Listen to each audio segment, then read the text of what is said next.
नमस्कार दोस्तों आज मैं बात करने वाला हूँ यूजीसी नेट का जो एग्ज़ाम हुआ था। फर्स्ट शिफ्ट में जो क्वेश्चन आए थे उसके क्वेश्चन और आंसर के बारे में। दोस्तों इसके ऊपर हमने 2 वीडियो बनाए हैं जिसमें हमने 22 प्रश्नों के उत्तर देख लिया है। दोस्तों अब हम शुरू करेंगे प्रश्न क्रमांक 23 से। दोस्तों ये जो प्रश्न मैं आपके सामने प्रस्तुत कर रहा हूँ वो विद्यार्थियों के द्वारा लिए गए हैं। तो प्रश्न और ऑप्शन दोनों ही जो विद्यार्थियों ने मुझे बताया है उसी की आधार पे मैंने यह वीडियो बनाया है। दोस्तों इससे पहले वाले अगर वीडियो को आपने नहीं देखा है तो इसी वीडियो के नीचे डिस्क्रिप्शन बॉक्स में मैं उसका लिंक दे दूंगा, वहां पर जाके आप उस वीडियो को देख सकते हो। आइए दोस्तों शुरू करते हैं। दोस्तों एक प्रश्न आया था, शिवपालगंज गांव का चित्रण किस उपन्यास में हुआ है? तो इसका जो उत्तर है वह राग दरबारी दिया गया था ऑप्शन में। दोस्तों इसी प्रकार एक और प्रश्न आया था,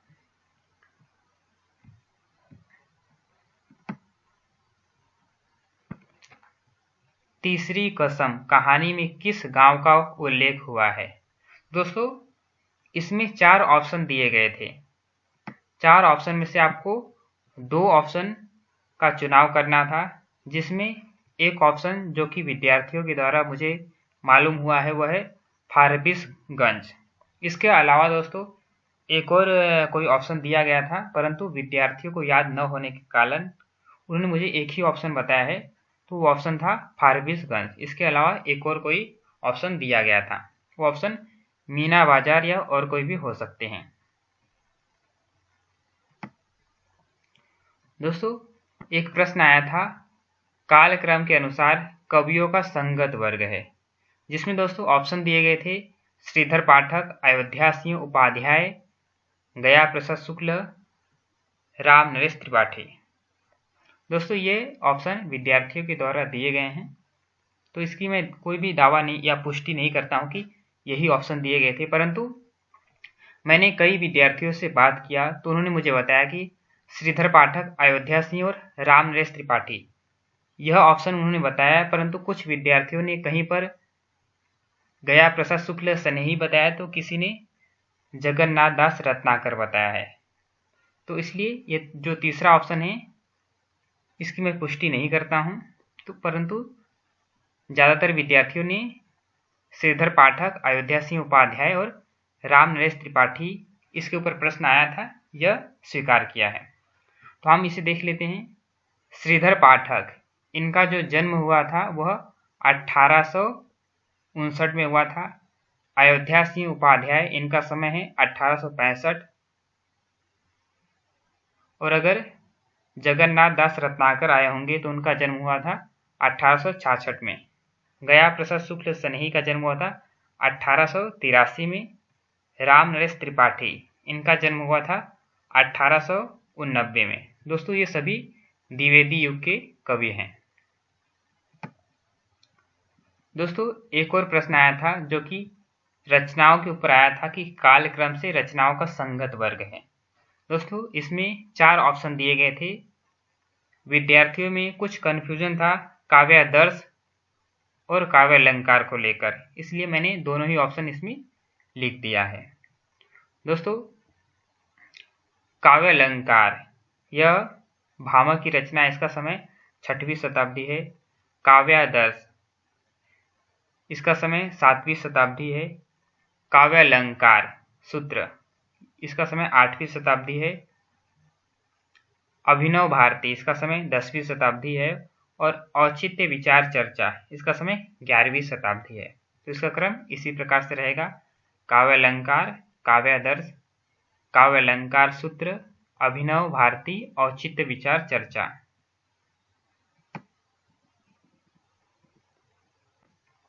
दोस्तों एक प्रश्न आया था कि शुक्ल के अनुसार इंसा अल्लाह खां ने अपनी भाषा को किस प्रकार के शब्दों से मुक्त रखने की प्रतिज्ञा नहीं ली है? तो यह प्रश्न आया था कि शुक्ल के इतिहास से यह प्रश्न आया था कि इंसा अल्लाह खां जो हुए हैं उन्होंने अपनी भाषा को किस प्रकार के शब्दों से मुक्त रखने की प्रतिज्ञा नहीं ली है। तो जिसमें आपको 4 ऑप्शन दिए गए थे, बाहर की बोली, गवारी, भाखापन और तत्सम। दोस्तों इस प्रश्न का उत्तर मैंने शुक्ल जी का जो इतिहास है, हिंदी साहित्य का इतिहास, उसमें मैंने खोजने का प्रयास किया। दोस्तों इसमें मुझे पेज नंबर 398 जो आधुनिक काल का पहला प्रकरण है, प्रकरण 1 सामान्य परिचय गद्य का विकास, इस नाम से है, आप खुद भी देख सकते हो। उसमें दोस्तों पेज नंबर 358, आपका संस्करण अलग हो सकता है तो पेज नंबर ऊपर नीचे हो सकता है, परंतु गद्य का जो पहला ही भाग है, प्रकरण 1 सामान्य परिचय गद्य का विकास, इस नाम से है।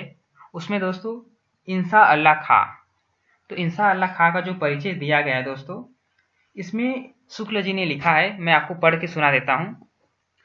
इंसा ने अपनी भाषा को 3 प्रकार के शब्दों से मुक्त रखने की प्रतिज्ञा की है, जिसमें पहला है जो कि ऑप्शन में दिया गया है, बाहर की बोली। तो बाहर की बोली से शुक्ल जी का तात्पर्य है अरबी, फारसी, तुर्की।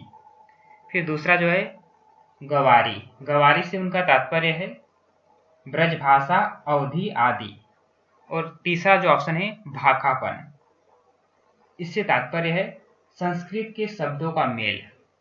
यानी कि इंसा अल्लाह खां ने अपनी भाषा को 3 प्रकार के शब्दों से मुक्त रखने की प्रतिज्ञा की थी। वो 3 शब्द हैं बाहर की बोली, गवारी, भाखापन।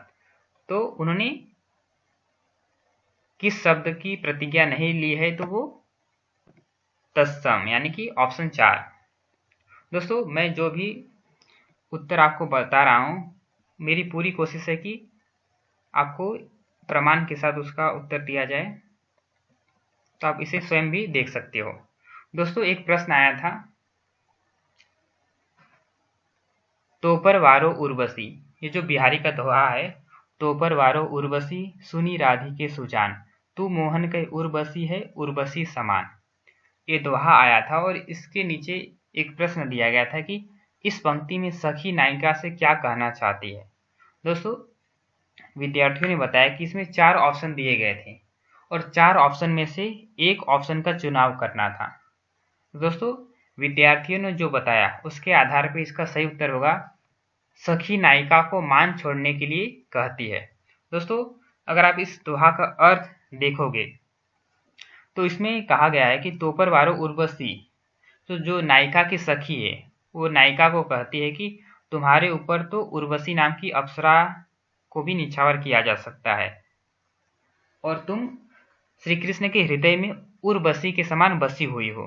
तो इससे दोस्तों यही अर्थ निकलता है कि सखी जो है, नायिका की सखी नायिका को मान छोड़ने के लिए कहती है, तो इसका यही उत्तर होगा। दोस्तों अगला जो हम प्रश्न देख लेते हैं। दोस्तों अगला जो प्रश्न आया था जिसमें आपको जोड़ियां लगाने के लिए कहा गया था, यानी कि 4 ऑप्शन दिए गए थे जिनमें से आपको आपस में मिलान करना था। दोस्तों विद्यार्थियों के द्वारा जो मुझे पता चला है, तो इसमें 3 ही ऑप्शन मुझे पता चला है, तो बिहारी सतसई, रामचंद्रिका और कवि प्रिया। दोस्तों ये इनकी रचनाएं है, ये नहीं पूछा गया था। पूछा यह गया था कि इसमें टीकाएं पूछा गया था, यानी कि बिहारी सतसई की टीकाएं किसने लिखी हैं, रामचंद्रिका के ऊपर किसने टीकाएं लिखी हैं और कवि प्रिया के ऊपर किसने टीका लिखी है। तो बिहारी सतसई, इसकी टीका लिखी है कृष्ण कवि ने। रामचंद्रिका के ऊपर टीकाएं लिखी है जानकी प्रसाद ने और कवि प्रिया के ऊपर टीकाएं लिखी है सरदार कवि ने। और चौथा जो प्रश्न है वह विद्यार्थियों में थोड़ा डाउट होने के कारण वो मैंने यहाँ पर नहीं लिया है।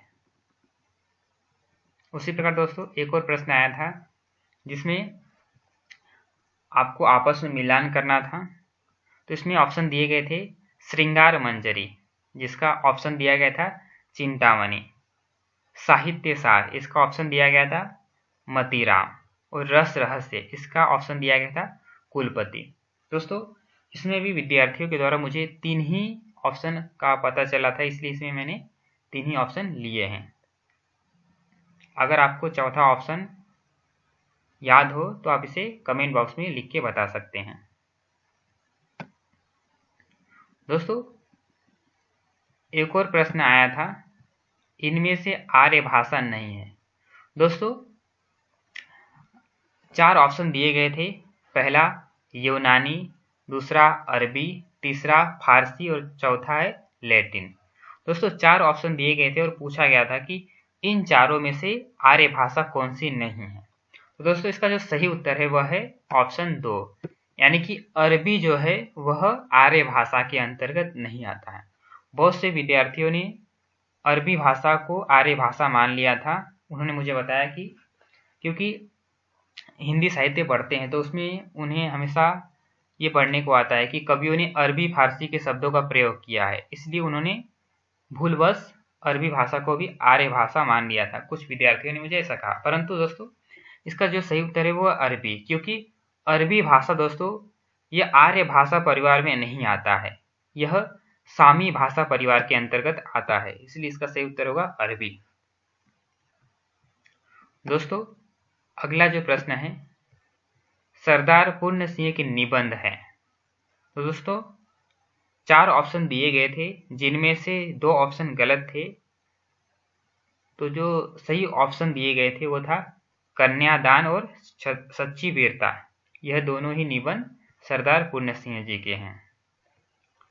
दोस्तों अगला जो प्रश्न है हम देख लेते हैं, केशवदास की रचनाएं। दोस्तों इसका पूरा प्रश्न क्या दिया गया था यह मुझे पता नहीं है, परंतु विद्यार्थियों के द्वारा यह कहा गया है कि केशवदास की रचनाओं के ऊपर एक प्रश्न आया था। तो रचनाओं में ऑप्शन में दोस्तों वीर सिंह देव चरित यह ऑप्शन था। दोस्तों एक और प्रश्न आया था लाला श्रीनिवास दास की रचनाएं। तो इनकी 2 रचनाएं दिए गए, 4 ऑप्शन दिए गए थे, जिनमें से 2 का चुनाव करना था, प्रहलाद चरित और रणधीर प्रेम मोहिनी। ये दोनों ही लाला श्रीनिवास दास के नाटक हैं। दोस्तों विद्यार्थियों के द्वारा अन्य प्रश्नों का मुझे जैसे ही पता चलेगा तो उसके ऊपर ही मैं अगला वीडियो बनाऊंगा। दोस्तों अगर आपको यह वीडियो पसंद आए तो आप इस वीडियो को लाइक कीजिए और आप इसे अपने दोस्तों के साथ भी शेयर कर सकते हैं। धन्यवाद।